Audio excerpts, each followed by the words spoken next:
जय बिहार दोस्तों। रुक्मणी बीपीएससी बिहार प्राथमिक शिक्षक परीक्षा हेतु कक्षा 1 से 5 तक के लिए का ये टेस्ट सीरीज है, जिसको आप अमेजन या फ्लिपकार्ट से भी खरीद सकते हैं या ऑफलाइन भी मार्केट से जाकर खरीद सकते हैं। और इसमें 20 सेट दिया है समान अध्ययन से संबंधित, और इसमें ये जो है मेन रूप से ये विज्ञान और पर्यावरण से संबंधित 1000 क्वेश्चन इसमें दिए हैं। उसी का हम लोग प्रैक्टिस सेट देखेंगे। जब एक ही किस्म के पौधे किसी स्थान पर बड़े पैमाने पर नियमित रूप से उगाए जाते हैं तो उसे क्या कहते हैं। और ऑप्शन आपके सामने 5 ऑप्शन दिया है, इसमें से एक ऑप्शन का चयन करना है। तो इसका सही उत्तर लगाइए। तो इसका सही उत्तर लगाइए। तो इसका सही उत्तर हो जाएगा ऑप्शन नंबर बी, फसल। राइजोबियम नामक जीवाणु किस फसल की जड़ों में पाए जाने वाले ग्रंथियों में उपस्थित होते हैं। और ऑप्शन आपके सामने है, इसका आंसर लगाइए। तो इसका सही उत्तर हो जाएगा ऑप्शन नंबर बी, फलीदार फसलों में ये राइजोबियम नामक जीवाणु पाए जाते हैं। आगे बढ़ते हैं क्वेश्चन 3 की तरफ। ग्रीष्म ऋतु में लगाई जाने वाली फसल कौन सी है। और ऑप्शन आपके सामने है, तो इसके लिए सही उत्तर हो जाएगा ऑप्शन नंबर सी, जायद फसल लगाई जाती है ग्रीष्म ऋतु में। और रबी खरीफ की फसल कब लगाई जाती है, इसको भी ध्यान रखिएगा, आप लोग याद कर लीजिएगा। आगे बढ़ते हैं। कौन से जंतु द्वारा प्राप्त खाद्य पदार्थ है। और ऑप्शन आपके सामने दाल, शहद, फल उपयुक्त में से एक से अधिक या उपयुक्त में से कोई नहीं। तो इसका सही उत्तर हो जाएगा वे होगा ऑप्शन नंबर पशुओं जो जंतुओं द्वारा प्राप्त खाद्य वे शहद है। दाल, फल ये तो फसलों से प्राप्त होता है। आगे बढ़ते हैं। इनमें से कौन सा रेशेदार फसल है।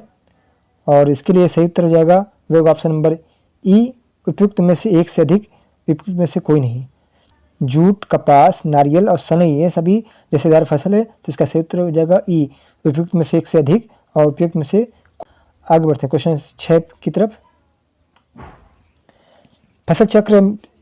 फसल चक्रण से मिट्टी की उर्वरता पर क्या प्रभाव पड़ता है। यदि फसल चक्र होता है तो मिट्टी की उर्वरता पर क्या प्रभाव पड़ेगा, इसका आंसर लगाइए। तो इसका सही उत्तर हो जाएगा ये होगा,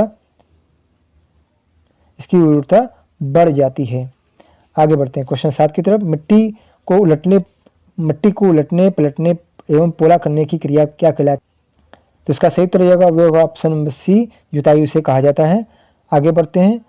दानों को भूसे से अलग करना क्या कहलाता है। तो इसका सही उत्तर हो जाएगा ऑप्शन नंबर बी की तरफ लगाएंगे। ऑप्शन नंबर बी का थ्रेसिंग ये होता है। नंबर 9 ये है कि इनमें से खरपतवार का उदाहरण क्या है। ऑप्शन आपके सामने है, तो इसका सही उत्तर हो जाएगा ऑप्शन नंबर बी, गाजर घास जो होता है वह खरपतवार का एक उदाहरण है। आगे फसल का उदाहरण बताइए। तो इसका सही उत्तर हो जाएगा वह होगा ऑप्शन नंबर ई, उपयुक्त में से कोई नहीं, ये खरीफ फसल है। आगे बढ़ते हैं। क्वेश्चन 11 ये है कि फसल से अनाजों को अलग करने की प्रक्रिया क्या कहलाती है। फसल से अनाजों को अलग करने की प्रक्रिया क्या कहलाती है। इसका सही उत्तर हो जाएगा, उसे कहा जाएगा दोनी। क्वेश्चन 12 ये है कि ऋतु के आधार पर निम्न में से कौन सी फसल सबसे कम प्रचलित है। तो इसका सही उत्तर हो जाएगा, ऑप्शन आप लगाते रहिए, इसको कहते हैं मिश्रित फसल। क्वेश्चन 13 की बढ़ते हैं। सेल, कणों और ह्यूमस के मिश्रण को क्या कहते हैं।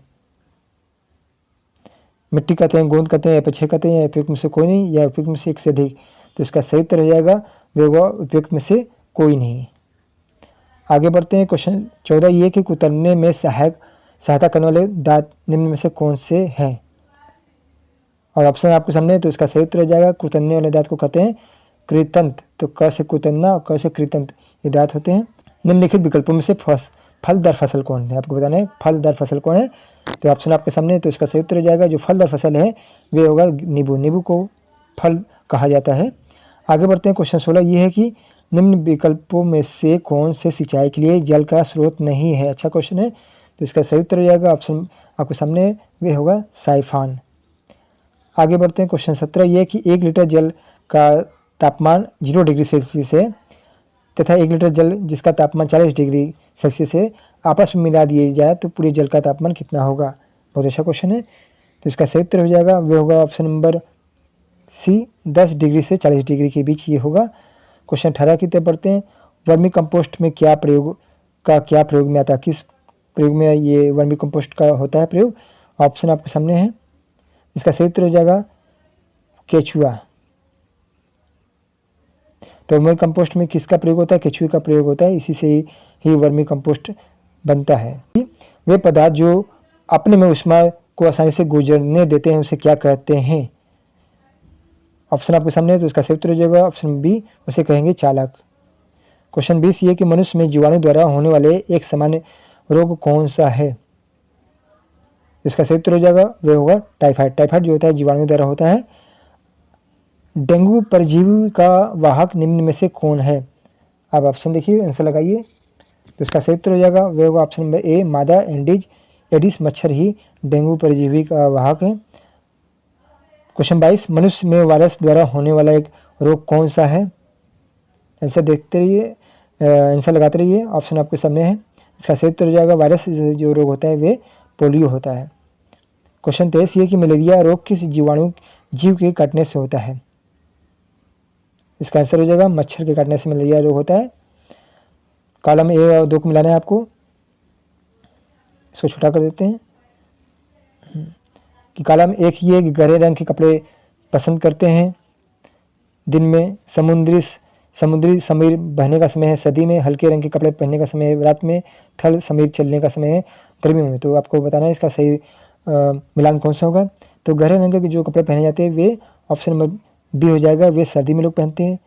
हल्के रंग के कपड़े पहनने का समय जो होता है वे गर्मी में होता है। और बचा आपके पास 2, हल्के रंग के कपड़े थल समीर चलने का समय कब होता है? तो इसका जो हो जाएगा वे होगा रात में चलता है थल समीर। और समुद्री समीर बहने का समय जो होता है, समुद्री समीर जो चलते हैं दिन में चलते हैं। तो इसका सही उत्तर हो जाएगा वो होगा ऑप्शन नंबर बी, ए का दूसरा, बी का पहला और सी का चौथा और डी का तीसरा। इसका सही उत्तर हो जाएगा। आगे बढ़ते हैं क्वेश्चन 25 की तरफ। क्वेश्चन 25 कह रहा है कि निम्न में से किस पौधे के पत्तों का रस उपयोग मलेरिया डेंगू के उपचार में किया जाता है? जिसका सही उत्तर हो जाएगा वह होगा गिलोय का प्रयोग किया जाता है मलेरिया डेंगू के इलाज के लिए। अंडर फ्लेमिंग ने 1928 में किस पहले प्रतिजैविक की खोज की थी? और ऑप्शन इसके सामने आपके सामने है। तो इसका सही उत्तर हो जाएगा उपयुक्त में से कोई नहीं।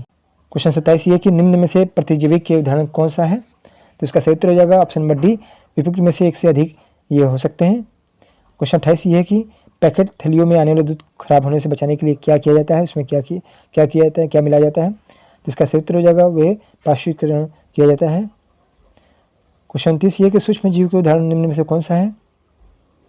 तो इसका सही उत्तर हो जाएगा ऑप्शन नंबर डी, उपयुक्त में से एक से अधिक। विषाणु, जीवाणु, कवक ये सभी सूक्ष्म जीव के उदाहरण हैं। क्वेश्चन 30 ये कि सूक्ष्म जीव क्या होते हैं? इसका सही उत्तर हो जाएगा जिन्हें हम आँख से देख नहीं सकते उसे सूक्ष्म जीव कहा जाता है। क्वेश्चन 31 ये कि किस सूक्ष्म जीव में सजीव और निर्जीव दोनों को गुण पाए जाते हैं या उसे सजीव और निर्जीव की कड़ी भी कहा जाता है? इस तरह से भी प्रश्न बनता है। इसका सही उत्तर हो जाएगा वे होगा ऑप्शन नंबर सी, विषाणु। इसका सही उत्तर हो जाएगा। 32 क्वेश्चन नंबर ये है कि सूक्ष्म जीवों को कौन से वर्ग में बांटा जाता है? तो इसका सही उत्तर हो जाएगा ऑप्शन नंबर डी, उपयुक्त में से एक से अधिक ये हो जाएगा। क्वेश्चन 33 ये कि कौन सा विटामिन जल में घुलनशील नहीं है? यह देखिएगा क्वेश्चन में पूछा गया है। तो इसका सही उत्तर हो जाएगा वे होगा ऑप्शन नंबर ए जो है वे घुलनशील नहीं है, तिल है। सूक्ष्म जीव कितने प्रकार के होते हैं? तो इसका सही उत्तर हो जाएगा वे 4 प्रकार के होते हैं। क्वेश्चन 35 ये कि निम्न में से एक कोशिकीय जीव का क्रम बताना है आपको। तो इसका सही उत्तर हो जाएगा अमीबा। अमीबा जो एक कोशिकीय जीव है। कवक क्या है? तो इसका सही उत्तर हो जाएगा उपयुक्त में से एक से अधिक है, एक प्रकार का पौधा है, बहुकोशिकीय और सूक्ष्म जीव ये सभी है।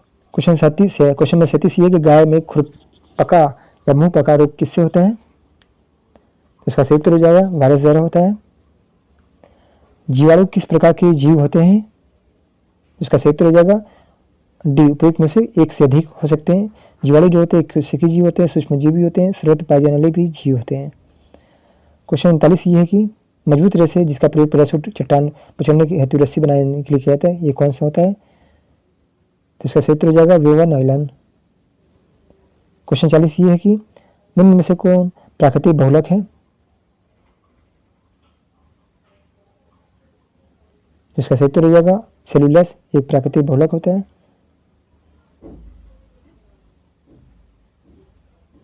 क्वेश्चन 41 पॉलीथीन किस प्रकार का प्लास्टिक है? तो इसका सही उत्तर हो जाएगा मेलमाइन नामक प्लास्टिक है। क्वेश्चन 42 सेलुलोज का शुद्ध रूप क्या होगा? तो इसका आंसर लगाइए। तो इसका सही उत्तर हो जाएगा वे सेलुलोज क्या है का शुद्ध रूप क्या है? वे कागज है। मानव शरीर का सामान्य तापमान कितना होता है? तो इसका सही उत्तर हो जाएगा 37 डिग्री सेल्सियस होता है। टेफ्लॉन क्या होता है? संश्लेषित रेशा होता है टेफ्लॉन। क्वेश्चन 45 ये कि बेकलाइट क्या है? बेकेलाइट क्या है? तो बेकेलाइट जो होता है वे ये होता है थर्मोसेटिंग प्लास्टिक होता है। क्वेश्चन 46 है कि उच्च अणु भार वाले बहुलक को क्या कहते हैं?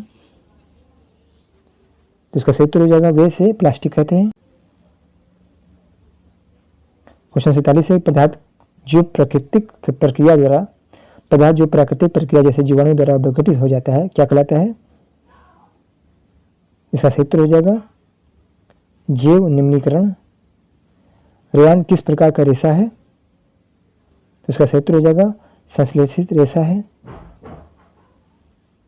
क्वेश्चन 49 कपड़े किस प्रकार से प्राप्त होते हैं? तो इसका सही उत्तर हो जाएगा प्राकृतिक स्रोतों से प्राप्त रेशों और कृत्रिम स्रोतों से प्राप्त रेशों से बनता है कपड़ा। लास्ट क्वेश्चन आपके लिए ये है कि निम्न में से कौन सा थर्मोप्लास्टिक नहीं है? तो इसका सही उत्तर हो जाएगा वे होगा ऑप्शन में बी बेकेलाइट। ये थर्मोप्लास्टिक नहीं है, बाकी नायलॉन एक्लाइन ऐसे थर्मोप्लास्टिक है। इसके आगे का भी क्वेश्चन हम लोग नेक्स्ट वीडियो में कवर करेंगे। चैनल को लाइक सब्सक्राइब जैसे जरूर कीजिएगा।